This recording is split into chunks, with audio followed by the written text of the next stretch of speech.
भाई आज देश को आजाद हुए 80 साल हो गए। हाँ भाई, लेकिन कभी कभी सोचता हूँ कि क्या इसी दिन के लिए आज़ादी मिली थी हमें।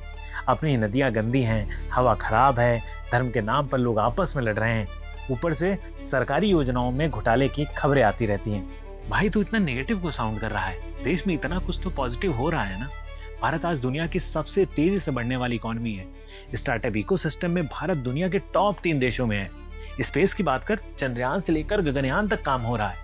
तो यूपीआई को ही देख, आज दुनिया इंडिया के डिजिटल पेमेंट मॉडल की बात कर रही है। ठीक है भाई, ये सब हुआ है, मैं थोड़ी कह रहा हूँ कि नहीं हुआ है, लेकिन दूसरी तरफ भी तो देखना पड़ेगा। स्टार्टअप की बात कर रहे हो, लेकिन कितने स्टार्टअप टिक नहीं पाते ये भी तो देखो। युवाओं में बेरोजगारी दर अभी कितनी बड़ी समस्या है। 15 से 29 साल के जो युवा हैं, अनएम्प्लॉयमेंट दर उसमें 14% से ज्यादा है। भाई मेरे, रोजगार के साथ इंफ्रास्ट्रक्चर भी तो बढ़ा है। 2014 में देश में करीब 91,000 किलोमीटर नेशनल हाईवे था, आज ये 1.5 लाख किलोमीटर के आसपास पहुंच गया है। हाईवे, एयरपोर्ट, मेट्रो, ब्रिजेस, हर तरफ कंस्ट्रक्शन का काम चल रहा है। भाई इंफ्रास्ट्रक्चर बनाना अच्छी बात है, लेकिन आम आदमी की इनकम भी तो देख। इकोनॉमी बढ़ रही है, लेकिन हर आदमी की जेब उस स्पीड से नहीं बढ़ रही है। कई वर्कर्स की सैलरी कई सालों से एकदम एक जैसी ही है, बढ़ी ही नहीं है। देश आगे बढ़ रहा है, लेकिन हर किसी को उसका फायदा बराबर महसूस नहीं हो पा रहा है। तो इसका मतलब ये थोड़ी है कि डेवलपमेंट हुआ ही नहीं। मैंने कब कहा कि डेवलपमेंट हुआ ही नहीं?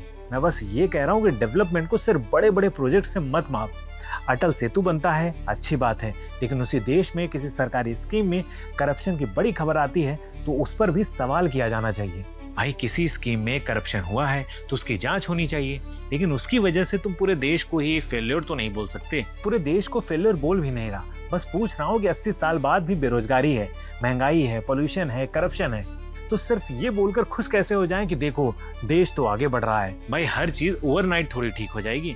80 साल में प्रॉब्लम्स है तो 80 साल में अचीवमेंट्स भी होंगे।